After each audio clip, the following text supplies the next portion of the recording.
Welcome into another episode of Still Talking. Today we have a poet. He has worked with Liverpool Football Club. He has worked with every brand you could ever imagine. He is smashing the scene. Millions of views on social media. His social media started here and now he's like that, skyrocketing to the top. Welcome in, Joseph Roberts. All right, how are we? Welcome into the podcast, brother. Nice one, thank you for having me. Started off with, what did you have for breakfast today? What did I have for breakfast? I think I had porridge. I can't even remember. I think I had porridge. Porridge on its own? With banana. So basically, I want to...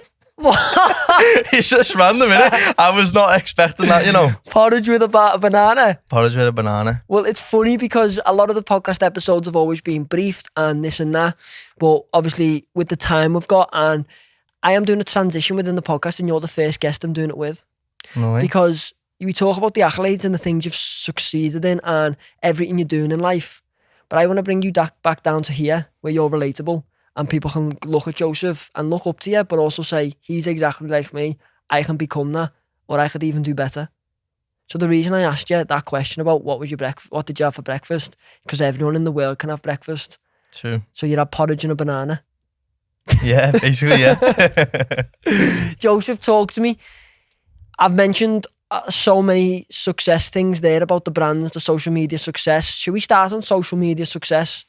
Yeah, for me, like since Christmas, to be honest, like with poetry, it's just took off. Like making videos that are, you know, relatable and using poetry as a way to like make it cool, reaching young people. It's all I've ever dreamed of doing, you know, all my life. Like this is what I've always wanted to do. Have you found that you were doing poetry and it was being successful, but the minute you caught a hit on social media, it changed? Yeah, definitely. But I've always knew in myself before the hit what I was capable of, what I was, you know, my ability. For me, like numbers don't really matter because I'd be doing this whether I had 1 follower or 1 million followers. You know, I've been going into schools, doing workshops, doing poetry commissions since I was like 17. So but because you had that belief, you were practicing the craft without the followers, knowing that one day the followers would come. Exactly, yeah. And it was on the poem Scouse Slang that some people might know. But like I did not expect that. Do you know what I mean? Like a lot of my stuff's all about mental health, things that are, you know, pushing positive messages. But Scouse Slang was just like a bit of a funny one, a bit of a joke, to be honest. It just worked.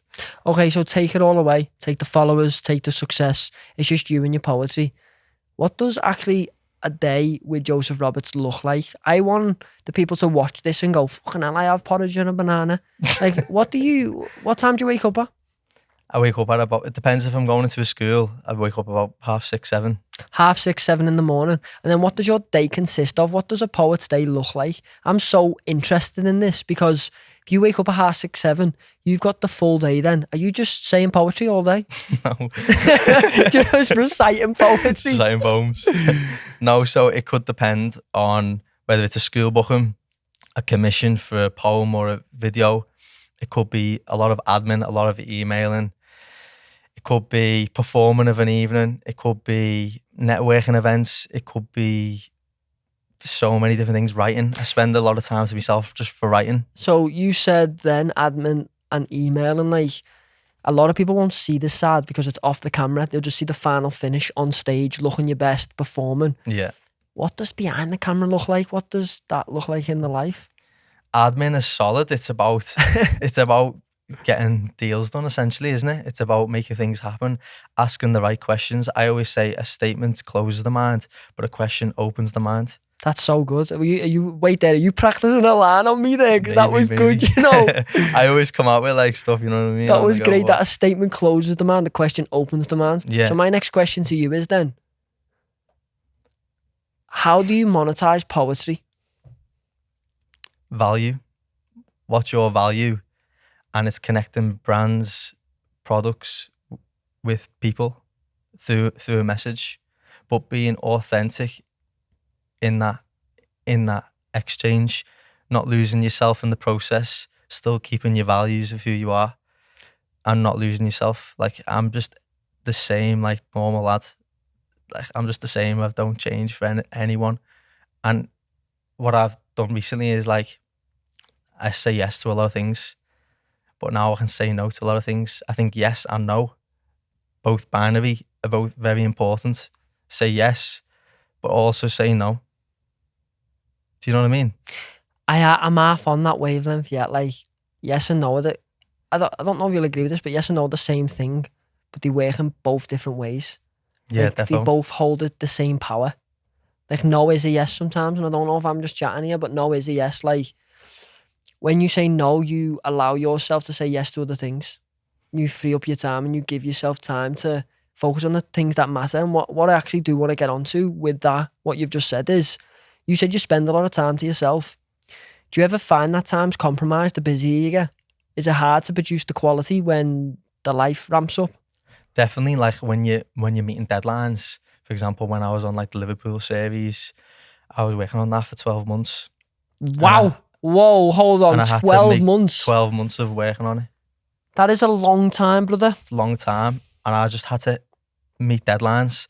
On top of that, I was still going to schools, still doing my own videos. But managing your time and your energy, I know we've spoke about this anyway, just managing your time and your energy accordingly to what's the best possible outcome, but also giving myself time to like go for a run, meet up with mates, that kind of thing. Time. I'll get called a content creator, you'll get called a poet, but do you see yourself as an entrepreneur? Yeah. I'm an entrepreneur. And a poet, or just an entrepreneur? That's a good question, you know. I'd say it's the mind. It's all about the mind. But it could, for me, for some people, it could have been anything. For me, it was poetry, and it is poetry. So to answer your question, it would be, yeah, is a poet, and I am a poet and an entrepreneur. But the mind, it starts with the mind, because ultimately people are invested in your take on the world. So when they're listening to your poetry, they want your voice, your twist, your take. Like, people might watch you because they want your take. What's your take? What? It's like, what's your take? I thought you said, what's my take then? What is your take? Oh, my take, what do you mean? What's your take? Give me an example of your take, and then I'll be able to tell you mine. So my take would be like, you do a poem on, I don't know, mental health, or you do a poem on something, and people are invested in your take on like the angle that you go down. So you're not going to go down the obvious route. You might go down a deep philosophical, open-ended route. Do you know what I mean? Yeah, my take is people. People. My take is people. Everything I do involves people. Yeah. If it's public interviewing, sitting down on the street and interviewing, talking to people, it's humans. That's my take, human/people, whatever you want to say. And then I cut different angles into how I can access people and tell their story and highlight them people for what they do. That's my take. That's an interesting question, that what's your take? Everything's got a twist and a take on everything.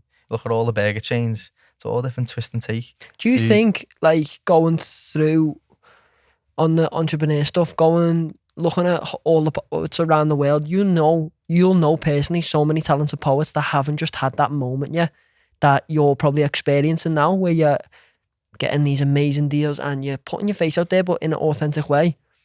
Do you think the difference between a normal poet and an entrepreneurial poet, the difference in success, do you think it's because one's entrepreneurial and able to have that growth mindset to grow business-wise compared to a passionate poet? Definitely. I've asked that mad there, but I know what you mean. It's the application of, do you see it as an opportunity? There's opportunities everywhere, you know, but do you see it as an opportunity, or are you going to let it go by? It's how you apply the poetry to, it's how you connect, like I say, with a business. Like, some people won't write a poem and they'll keep it in the book, and that's the end of it. No, the whole point of it is it's meant to be delivered. It's meant to be shared for people to hear it. So you recognised you had a skill and you attached it to things that knew would do well in a way, like, but with good effect. Not just because it'd do well on social media, but because, for example, like the police thing you did and the Scouse Slang, they will connect with how well you're presenting it, but also because it's a relevant point. It's there. Definitely. And it's like, that's the entrepreneurial side of you, that. It's the entrepreneurial side, and it's thinking like, what's your audience? People perform at an open mic or an event, but they're not actually thinking about their audience and who is their audience and what do they want to hear. What's the purpose? What's the purpose of what you're actually doing? Do you know what I mean? I'm not here to try out. I'm here to win. I'm here to do very well, and I want to keep going. So interesting listening to you, and then it's cool. It's cool because I feel like it's cool's one of your poems. Do you say it's cool? Wait, It's not cool. It's there, heavy. there we go. I knew it, you know. Yeah, it was muscle in there, yeah. memory there. Oh my god, it's not cool. It's heavy. This is actually so cool right now because I feel like we're on the same frequency of like energy right now. I just you know, I'm gonna ask you like bland questions and you go from there. But what's been the best moments in your life so far? Business, brand, poetry. What is that? The best moments in my life was when I was 18 and I went on TNT Sports. So when I started out, I was performed in assembly in school, and I got laughed at, and like I got like laughed at really like in school. People would make funny because you write poems, and you know when you step outside the box and you do something different, people. You're the high poppy, they call it. Yeah, You stand out. you stand out. But I was like, I said one word to myself, and I said, "Watch." There's one word. I say that to myself all the time. And then the lucky man popped out with 14 watches in his jacket. Selling your lollipop. Very good, very nice. Lad, you need to do a poem on that. Very good, very nice. Very good, very nice.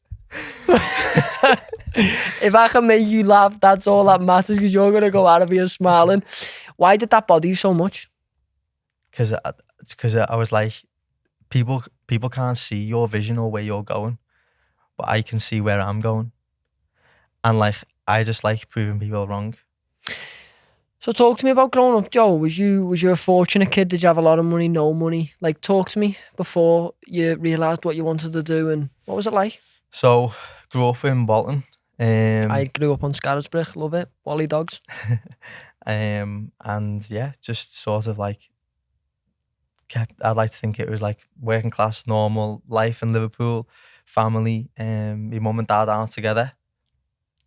And yeah, that there's a part of that. And then it's just I've always been a creative person. Obviously, like when you're a kid, sport and everything, you try different clubs, you do football, gymnastics, I've done badminton, I've done so many different things, swimming. But like poetry was just like, it was just always there. What was the key to unlocking that creativeness that you speak about? Having the courage to do it. Where did you find that courage? Where did you attend it, gain it? Was it your parents? No, for me, it just comes down to if you don't, someone else will. Are you on it? I'm on that. If you don't, someone else will. And that eats me up every day. Does it? Yeah, because there's opportunities out there, and I know I'm capable of them. Do you struggle to say no to things? Yeah. I can tell by you saying that. Because do you have a fear of saying no to things that you might lose the opportunity and never get it again? Yeah. I can feel it. But you said to me before, no's got the same power as yes, or I said that and you agreed. Why don't you say no to things? Why don't you free up that time so you can journal more and unlock more poetry? No, definitely. I mean, that's one of the things I work on, you know, being able to say no as well as yes. But for me, it's also like there's always an opportunity, and you'll see like when you work with organizations or people or you're networking, it's all connected. Like it's a big world, but it's quite a small world. Oh, that's so true. Do you know what I mean? You need to do a poem on that, you know. Like, it's a big world, but I'll bump into my auntie in the middle of Jamaica. You know what I mean? you know that though. It is like that though. But it's a small world. It's a big world, but it's a small world. I think the same with life. I go, life's long, but it's actually really short. Oh my God. It's the same thing. You should do a poem of comparisons. Life's long, but it's actually really short. It's a big world, but it's actually small. You should do that. You should. Honestly. Here's another one for you. Go on. Does Mike Wazowski wink or blink? Does he even think? If he jumps in the pool, is he gonna sink? I always think, Mike Wazowski, lad, just blink. But lad, what does he have to drink? He asked me for a lujo and he said, hey girl, and give her a wink. But lad. I don't even know anymore. Honestly, I don't even know anymore. But am I a bore? Answer that with fucking respect. This is how it is. No, we've done voice notes in the past where we just go back and so forth funny. with like...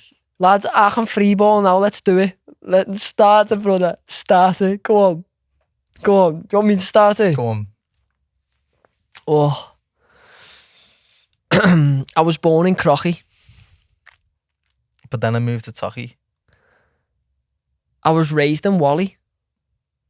When I was a kid, I lost me bocky.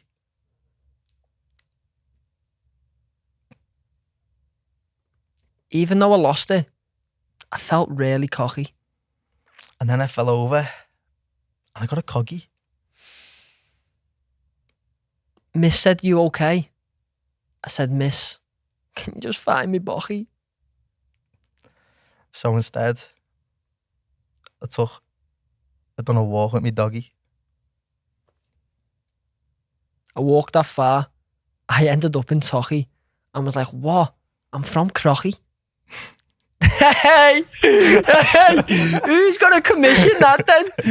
Oh, lads, I just love the creativeness that flows when we are together. You know, we've been trying to set up a coffee for so long, but just time eats up, availability, and I'm so grateful we're sat next to each other now because it's so cool. Let's get back to your story though. That was such a cool 10 minutes though. Let's get back to your story of like, you grew up, you found that courage, you stood out, you were the high poppy, you got that confidence to go into poetry. What's one of the coolest things that's happened since unlocking the skill of poetry to now with the social media fame and success? The coolest thing is like going into schools and kids excited about poetry. For me, to make it cool is a dream come true. As a lad from Liverpool, when I started out performing in assembly, when we usually do it in an assembly hall, so when I tell my story and kids are about to get up and read their poems, I remind the room and I say, listen, we're all going to be respectful now when this student reads out a poem. Because when I started, people weren't respectful to me. They used to laugh, smirk, make so jokes. That's a full circle moment in my head because I'm like, this kid could start his poetry journey or his writing career and he's starting out in a better light than I did. Is that one of your lifelong goals? Yeah. To make poetry, I don't know what the right word is, to make poetry respected. Respected, to change people's minds, to tackle misconceptions of poetry, but also I want to improve reading and writing and literacy skills levels in Merseyside because they're low. Some people can't read, some people can't write, some people like don't even read at all and just on the phone scrolling. But like reading and stuff like that, writing, it's so important. Like there isn't a single activity in the world where you can literally see your own thoughts. When you write, you can literally see your own thoughts. It's interesting you say that because I journal so much. I journal my thoughts onto pages and one day I'm just going to give it away as a free book. Is that what you're thinking? No, that's what you're going to do. That's what I'm going to do. It's going to be called My Life. It's just going to be given away because it's going to be my life from the age of 21. I lost my pages from 18 to 21. It's in a little small orange book. If anyone finds it, give me a please. But I lost it. But yeah, I'm just going to give my life away. That sounds... That in itself is like a deep... Yeah. That's an endeavour in itself to give yourself away. Do you think when career's done and everything's done, it's like, listen, these are, the tricks of the trade. This is it. The way you look at yourself and look at when kids were in school getting laughed at, you were getting laughed at, when you were doing poetry. I look at how hard it was for me when I'm 18, 19, 20, 21, 22, when I was dancing in my room and I was getting laughed at. When I was doing funny public interviews and I was getting laughed at. People were like, you're a ming, stop it, you're a muppet. And that was at obviously a later stage compared to when you felt it. So I just always journaled my thoughts on how I felt and how I feel day in, day out.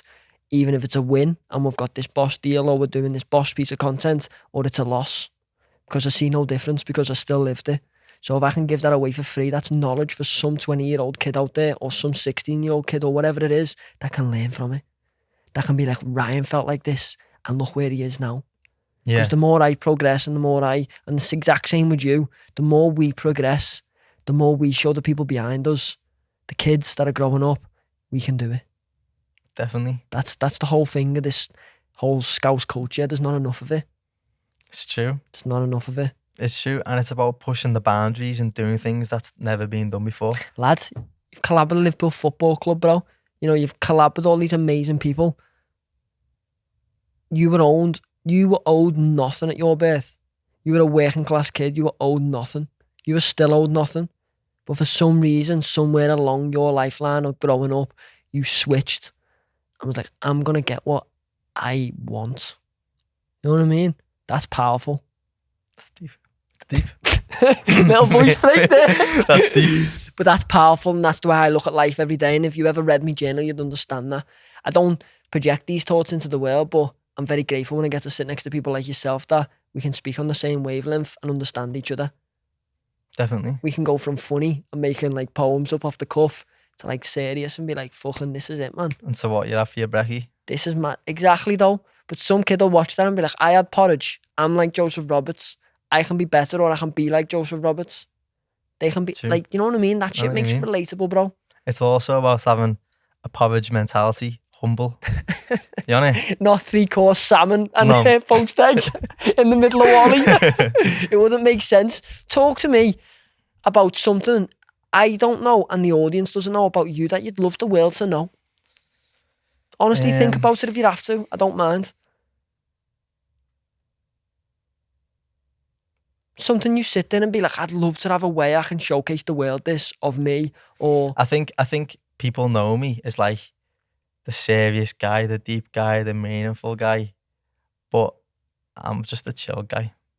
And I'm a funny guy. so And I'm an easygoing guy. that's an interesting thing. Because of the brands and everything I do and working with the police, going into schools. Like, my life is work. Do you know what I mean? But people know me for that, which is fine. But there's also like other sides to me. For example, just being on here now, just talking to you, free flowing. Tell me them other sides. That's what I want in this episode. What are them other sides, Joe? What do we don't see? It's just easy going for a game of pool with my mates. On Like- what time, what day? Thursday night, Do you have, Friday do you have a night. pint? Can do. There we go. Do you have Guinness? Yeah. Oh my God. How many mates do you have in a group chat? Ooh, 3, 4. What's the group chat name? Can you say it? The lads. The lads. I want to see and hear the side no one else sees. I can see your accolades. I go on your social media and I see that. You can see all that. But I Yeah, want to fucking see Joseph that no one else sees. yeah, I get what you mean. Talk to me about him. What do you do when the camera's not on? Literally that, like, I play piano, I play pool, I watch films, I listen to music. Are you a film guy? Yeah, Do you love them? love films. When you telling me ages ago that you watch films with your mum, Yeah, that you love having a film night with your mum or something. yeah, and me nan and granddad. I watch Benidorm. You onto Benidorm? Benidorm's great. It's so good, isn't it? Lads, Isn't so it good? I can't recite it like episode for episode, which I feel like you could. I probably good. Yeah, exactly. So I thought you were going to say I'll tell you what I aloud. can do. You onto Step Brothers? Yeah. Like, oh, that honest to God. Did you just put your balls on my drumstick? Did you? Brennan? Dad, it's Shark Week. Wait there. Oh, what? Oh, no, I haven't watched in so long. I'm going to have to watch it when I It's get in so now. good, though. It's so It's good. so good. Step Brothers is so, lick that white dog shit.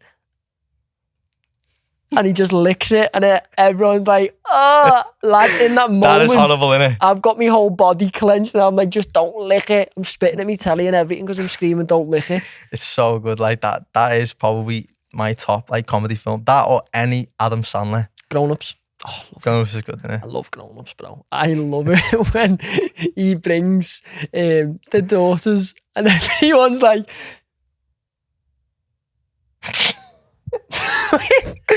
like she's doing the car maintenance and they're all taking turns to look and they're like, okay, look.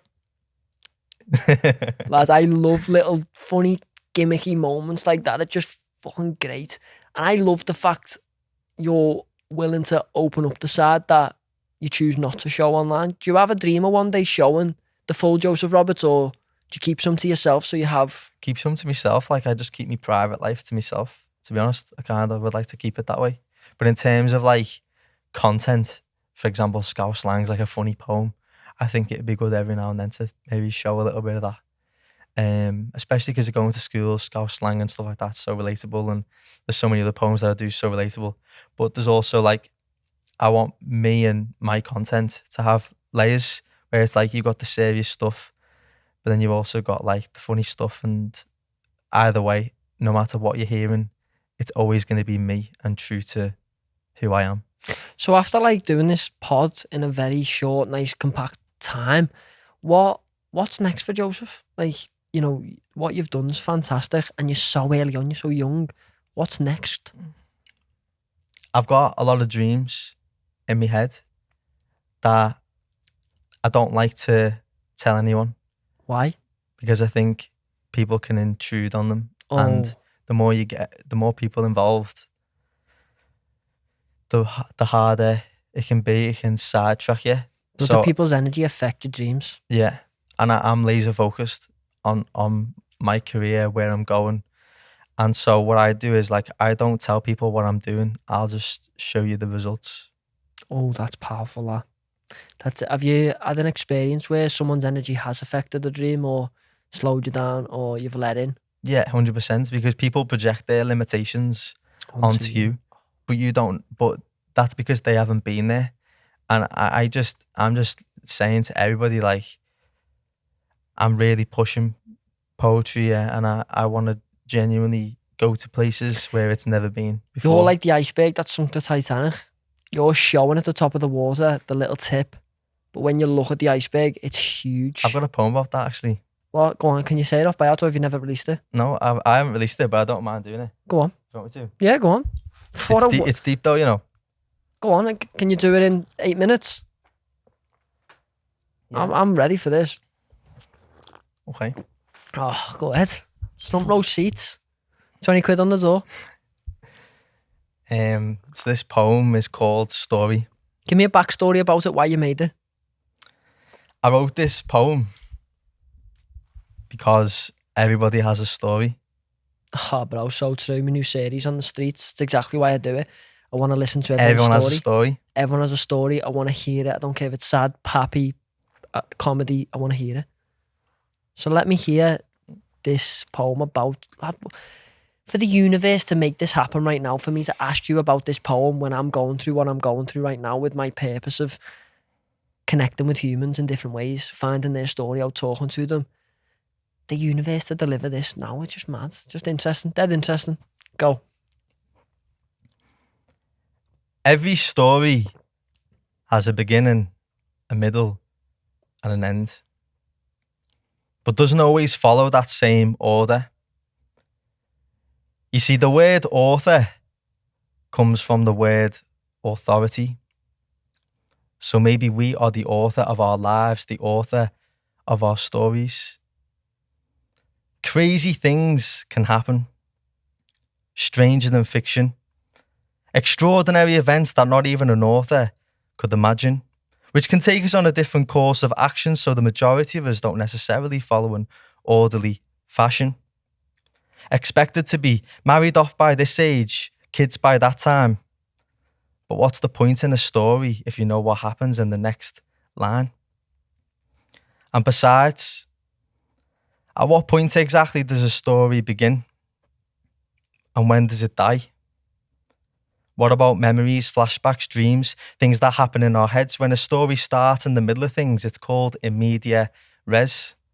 In the middle of the conflict, tension, stress. And because we all had a different beginning to life, I suppose we will all have a different end. Maybe your story begins after you've had a serious injury. Because maybe your story is about how you find capability. Maybe your story begins after you've been accused of something you didn't do. Because maybe your story is about how you prove to the world that it wasn't you. Maybe your story begins after you've just lost your job. Because maybe your story is about how you come back from a loss. And who's to say that today can't be chapter 1? Because your sentence only ends when you give it a full stop. It's that bit in the middle. Have you ever read a book that's 80 years long and each and every page is a day gone? Or do we just skip to the middle, the good part where things go wrong? If you don't take charge of the narrative will knock at your door, ding dong. Divorce and marriage going from horse and carriage to slamming doors, verbal wars, throw away love. It's a force of habit. Are we living in a fairy tale? Dungeons and dragons, wizards and magic, a princess that's captured. We're all just characters waiting for something to happen when we need to be authors. Writing the action, pen in the hand, manifesting, plotting and planning, constantly drafting the life you want to live. It's the law of attraction. It's time to take a stance and claim back your authority, control. And you decide the order of how your story goes. The stationery is all there laid out, ready for you to reach. Let me ask you this. If your life was a genre of book, what would it be? A romance, thriller, tragedy, comedy? Honestly, I'd say we're all just a murder mystery. Because who was it who murdered the person who you used to be? Was it that time when you wanted to join a band and your parents said, nah, that's too risky? Or was it that kid back in school who said you couldn't write poetry? Ernest Hemingway's iceberg theory states that every story is like an iceberg. What floats at the top is what the reader sees, the characters, the plot, what you take quite literally. But what lies beneath the surface is what you don't see, the moral of the message, the deeper meaning behind you and me. And when people ask us hard questions, try to crack our iceberg, analyse who we really are, we panic. I mean, you only need to look at the story of the Titanic. Nothing is ever as it seems. The iceberg always melts when the sun shines beams. The ice turns to water, then becomes one with the seas. And suddenly the meaning of our life becomes ambiguously deep. Every time I think about it, lad, it just gives me the creeps. Maybe we're not meant to think about it. We're just meant to crack on and try living in peace. So you decide what your story is, what you want it to be. Because every story has a beginning, a middle and an end, but doesn't always follow that same order. I don't know about you, but I'd rather be the author than some random character on the street waiting to receive his order. That was fucking fantastic, that. And you've never released that? No. You just have now. That was fantastic, that. But I know you mentioned the story and you mentioned the iceberg, and that's Ernest Hemingway's. What I don't get about the universe, for me to mention them specific things and you to be like, I've got a poem about that. For this exact time to link up, for me to message you today and be like, what are you doing today? Come down. And then I've got an album coming out and it's on my album. Oh, that's fantastic. Well, we're at the end of the pod now. Obviously, would you arriving a little bit later? So don't worry about it. Tell people where they can find you, promote what you need to promote. So you can check me out on social media, official Joseph Roberts, on my Instagram, TikTok, things like that. And if you'd like to book me to perform, go into your school, and we'll do a commission, it's contact@officialjosephroberts.com. I have a poetry album coming out in the next month or two. Congratulations, man. That must be a dream for you. Yeah, it's pretty good. It's pretty cool. We've only had Joseph on for a short amount of time today, but I promise you right now, we will redo this with enough time so we can dig deeper into the side no one else of Joseph Roberts sees, because we touched on it a little bit there, and I know there's much more to uncover if we can get it out of him. Thank you for coming on today, Joe. Nice one.